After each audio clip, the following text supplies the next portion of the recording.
Hi, I'm G. Welcome back to my art channel, and in this time-lapse video I'm showing you how to paint 3 purple crocuses using watercolor markers. So when I decided to do this painting, I thought I would start with the top flower, the one that was higher than the other two, for two reasons.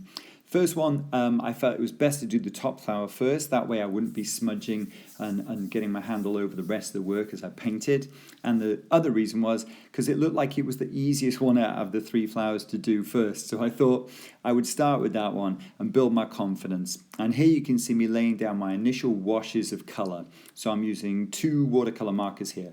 I'm using Quinacridone Magenta and I'm using Dioxazine Violet. And I'm really just using those two and putting them on in varying degrees and then blending the colour together using some water and a couple of brushes. I'm using a size 3 round and a size 6 round for when the petals are a bit bigger and I don't need so much detail.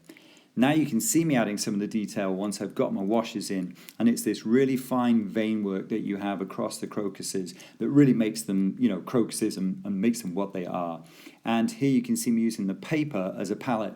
So I'm putting my marker color on the paper, getting a very, very fine brush, blending the water with the marker, and then while it's on the brush, I'm using it to paint onto the actual flower to get those really fine veins.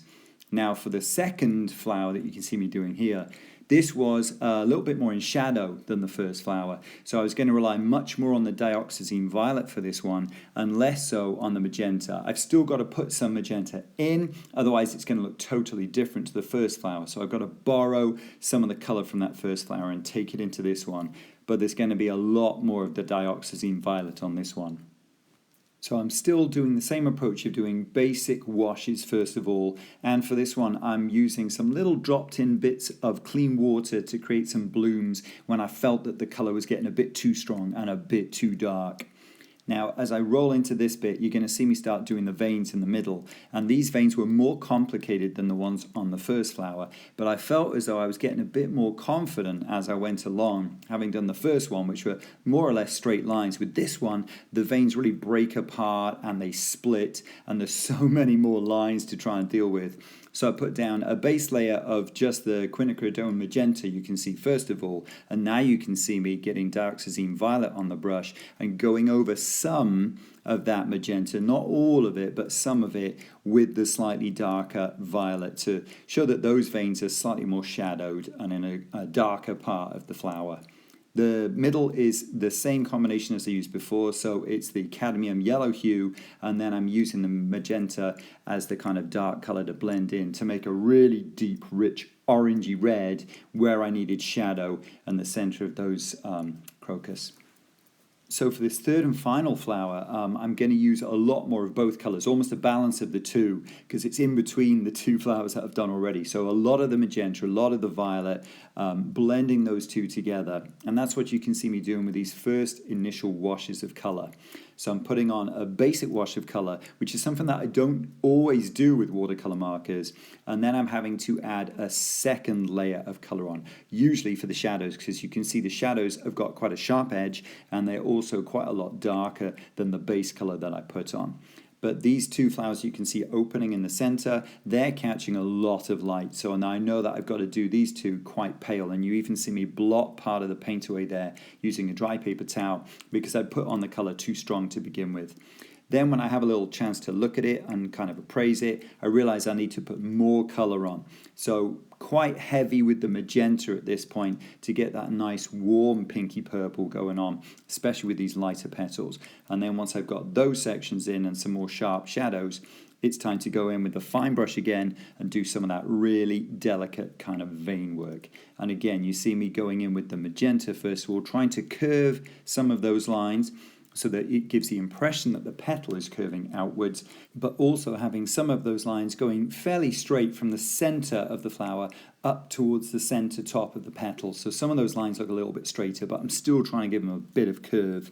Again, just trying to give the picture that feeling of 3 dimensions, and I'm going to do that through the shadows, but with these petals I've also got the opportunity to show that through the way that I do the vein work, so that's why loads of curving on the vein work. So after the initial magenta lines in, then I mix up some of the Dioxazine Violet, and that's what you can see me doing now, going in and putting on a layer of the Dioxazine Violet. I'm also varying the thickness of some of those vein areas and making some areas look a little bit thicker and some areas towards the center of each petal look slightly thinner and paler. And now you can see me putting the finishing touches to it by doing the yellow bit in the center, and it's that same combination of lovely cadmium yellow hue with then the magenta to mix in as a sort of dark orange or dark reddy orange to give it a bit of depth. So here I decide to zoom out so I can show you what's happening with the background.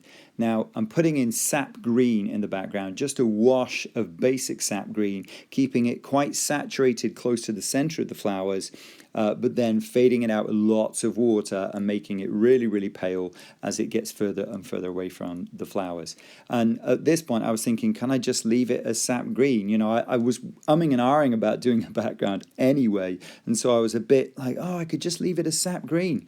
And then I thought, no, I'm kind of wimping out. There's some nice blades of grass on the reference photo, and I thought it would be really nice to put those in because those lines would be a nice contrast to the curving shapes of the flowers. So what you can see me doing is putting down some little blobs of sap green on top of some little blobs of the Dioxazine Violet. So I'm using a color that I'd used on the flowers, but I'm also using that in the background, blending it with the sap green to get this much more earthy, khaki kind of green color in the background. And I'm sort of painting negative space. So I'm putting little patches on and I'm blending them around, but I'm actually leaving some kind of lines of the sort of wash of sap green that I put on originally that has gone all nice and faded now, and I'm leaving those lines, and those lines are supposed to represent blades of grass in the background, some crossing over each other, some just like growing upwards and outwards. So a lot of that is just little dabs of the sap green and the violet blending together with size 3 brush. And then in some places it needed to be a little bit darker, so then I go in and I put a second wash of the same colors on top just to deepen some of that shadow areas, deepen some of those areas in between the blades of grass. And the shoots at the bottom of the crocuses, that is just almost pure sap green, because on the reference photo they're this lovely almost translucent see-through green, and I really wanted to try and capture that, so I decided, right, they're going to be pure green with the stalks, and I'm not going to add any of the violet on top of that. So you got this nice earthy violet changing the colors in the background but not the actual stalks. And barring a few last minute additions or revisions to probably just the background, that is pretty much the finished painting at this point. So don't forget to let me know what you think in the comments below. I really enjoyed doing this one. It felt good to get an extra level of detail in the flowers that I wouldn't normally get. But like I said, let me know what you think. And please don't forget to subscribe, like, and share. And thanks for watching. See you next time.